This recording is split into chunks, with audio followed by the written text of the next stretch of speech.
You are listening to the Keep the Weight Off podcast, episode number 2.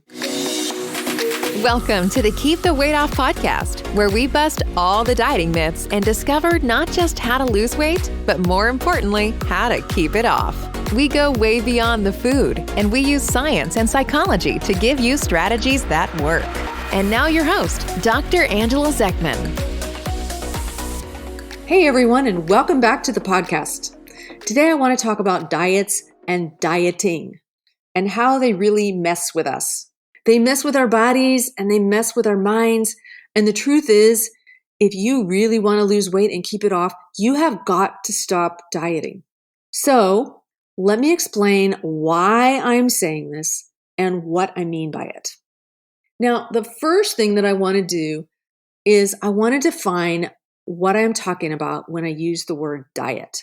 If you look up the definition for diet, the noun, there are actually 2 different definitions. The first is the kinds of foods that an animal, person, or community habitually eats.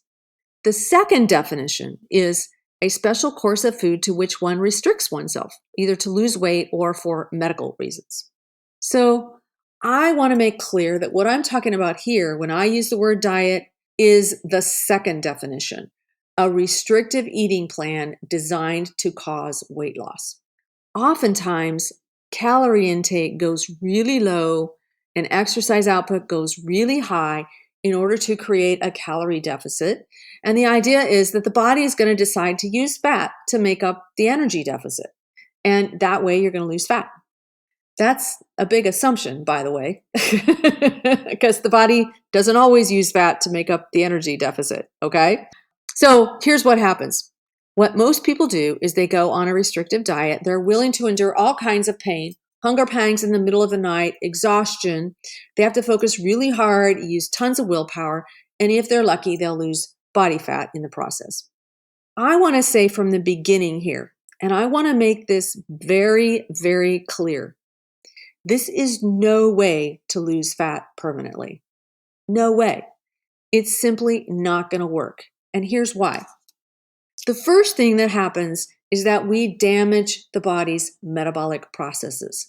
Up until very recently in human history, we had to deal with periods of time where food was scarce. And this still happens regularly in some parts of the world. So we evolved as a human species to know exactly what to do when that famine strikes. We do as little as possible. This is what our bodies are telling us. Expend as little energy as possible. Slow the whole metabolism down so as not to waste anything. I talked on the last podcast about how I'd been dieting and I didn't have a period for over a year. That was my body compensating for the low calorie intake. Having a baby would take way too much energy during a famine. My body knew it didn't have the resources for that, so ovulation and periods stopped. I discovered later that my thyroid gland stopped producing sufficient amounts of thyroid hormone too. Now, truly, that screws the body up, right? You might ask, hey, Dr. Angela, you're a doctor. How come you didn't figure this out? And all I can say is that I got so obsessed with the dieting and the results I was getting that I didn't care that I was exhausted, that I wasn't having periods, and that I was miserable in so many other ways. I just didn't care. Now, since our bodies were designed for survival, guess what they do when food becomes plentiful again? They store every possible bit of calories as fat in order to protect from the next famine. That's exactly what happened to me. I talked in the last podcast about having done a figure contest. Well, after the figure contest was over, I started eating more normal amounts of food again. Sure, I felt better, no question. And let me tell you, I gained weight very, very quickly. That is a normal response to a famine and a normal response to a calorie restrictive diet.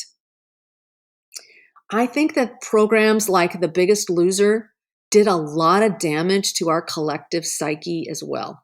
So the people in Biggest Loser, they exercise like crazy. They don't eat nearly enough calories. They drop their basal metabolic rate like crazy, and they end up gaining all their weight back. They actually did a study of the long-term outcomes of season 8 contestants.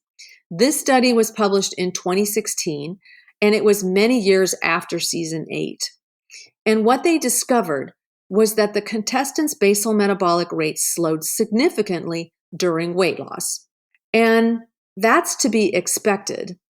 But then, even after they had lost all their weight, once they hit their plateau, their basal metabolic rate continued to slow down. Okay? So I really want you to get this. The basal metabolic rate, which is the number of calories that it takes to run the functions of the body, slowed during weight loss. That's expected. What wasn't expected was that even after the weight loss stopped, the basal metabolic rate continued to slow down. For one of the contestants, get this, it was as slow as 800 calories a day. That's really, really low. That's the damage that these diets can do to our metabolism. We train our body to protect itself from the next famine, and we slow our metabolic rates down and encourage our bodies to gain weight later. So it turns out, and listen to this, if you need to gain weight, the best thing you can do to achieve this is to go on a calorie restrictive diet. And how many of us just do this over and over again? We drop the calories down to 1,000 or 1,200 calories a day. We get on the treadmill for an hour a day to burn calories off, and we struggle our way to an impossible goal. So one of the things that I always teach as a first step in my practice and in my membership is to stop this craziness. Just stop it. Stop dieting. Here's what you need to understand. A well-nourished body releases fat. You can't starve yourself into lasting thinness. You have to nourish yourself into lasting thinness. Now, I recommend that you find a body composition scale and figure out what your basal metabolic rate is. I like the InBody scale. So you can go to inbody.com and there's a tab that says locations, and you can find one near you. I'll post the inbody.com on the show notes so you'll have it. The InBody test will calculate your basal metabolic rate for you. So remember that your basal metabolic rate is the number of calories that it takes to keep you alive without any movement included. Never go below that number, or you're going to put your body in a famine state and cause weight gain later. Okay, so that's just one of the ways that dieting messes with our bodies. What's just as bad, if not worse, is how dieting messes with our minds. So I'm remembering back to when I was in my residency training. It was a long time ago. The facility I was training at had an Optifast program. Now, if you've never heard of Optifast, let me clue you in. You drink special nutrient-dense shakes, 5 or 6 a day, depending on your calorie needs. And you get your blood drawn once a week because it's very low calorie and we have to monitor your electrolytes. And it's actually what's called one of the VLCDs, the very low calorie diets. Once a week, there's a support meeting that you go to for all of those who are in the program. And the people in this Optifast program would weigh in, they'd get their blood drawn, they'd talk about how they were doing, and they would pick up their next week's worth of food or shakes. Now, I always found these meetings really interesting. First of all, because I love what I do. But second of all, I just was noticing the patterns that were happening for people in Optifast, especially when we got to the point where people had lost enough weight that it was time to start allowing them to have real food.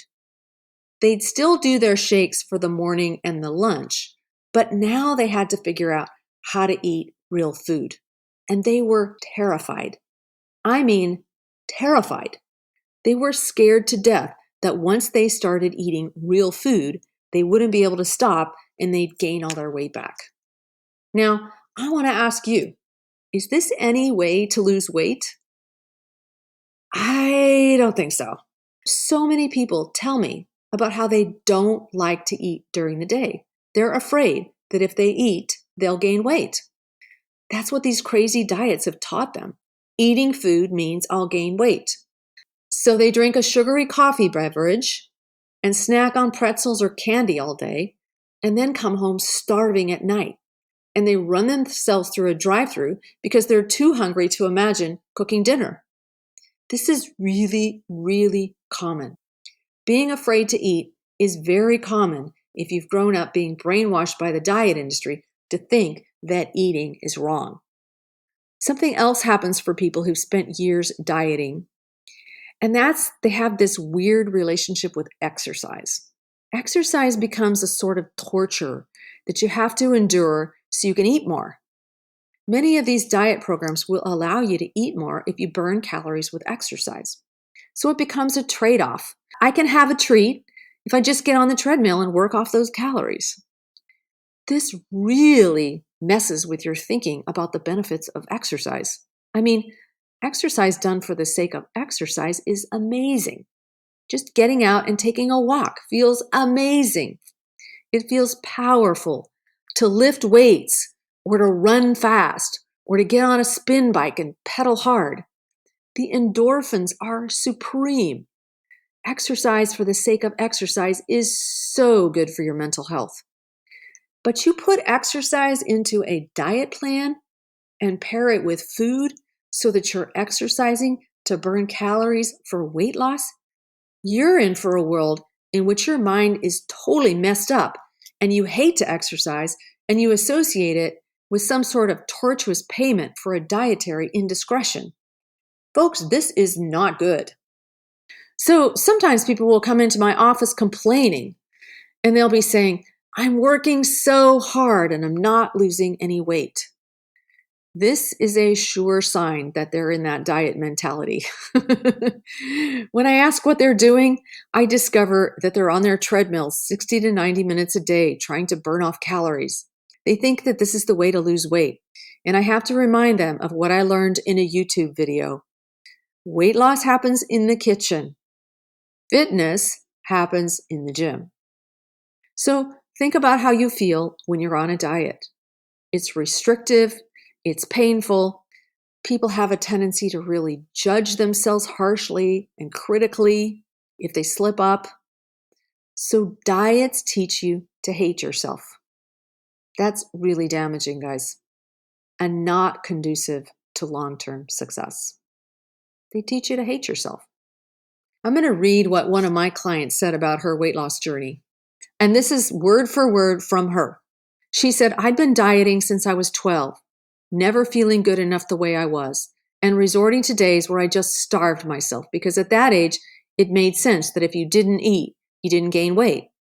I tried every diet out there, from eating cabbage soup, flushes, and Jenny Craig to Nutrisystem and HCG shots.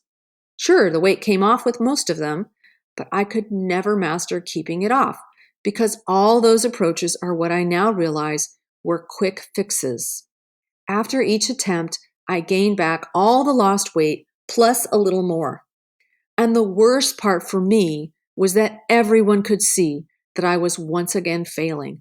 There was no way to hide it.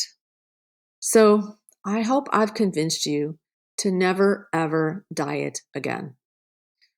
To really focus on learning how to nourish your body properly. Diets destroy your physical health by causing your body to drop its basal metabolic rate, and this continues even after the diet is over. So you will gain weight later. They also destroy your mental health, causing a lot of self-critical thinking, exercise aversion, and just a generally messed up relationship with food. One of the things that we do in my membership is to help people really identify their diet language so they know when they unconsciously step into that old diet mentality and they can catch themselves before it goes on too long. This is a huge key to really shifting the way you think about weight loss. So I'd like to ask you to post a comment. You can go to journeybeyondweightloss.com blog podcast episode number 2 and post a comment and let me know what your experiences have been with dieting and what you're going to do to get rid of that diet mentality or to catch yourself when you're in the middle of it. Also, remember that you can join me in Journey Beyond Weight Loss. Your best next step is to go to journeybeyondweightloss.com/free course and sign up for my free weight loss course. And I will see you in Journey Beyond Weight Loss. That's all for today, and I'll talk to you next time. Take care. Bye-bye. Hey, if you really want to lose weight and keep it off for good, your next step is to sign up for Dr. Angela's free weight loss course, where you're going to learn everything you need to get started on your weight loss journey the right way. Just head over to journeybeyondweightloss.com/free course to sign up. Also, it would be awesome if you could take a few moments and write a review on iTunes. Thanks, and we'll see you in Journey Beyond Weight Loss.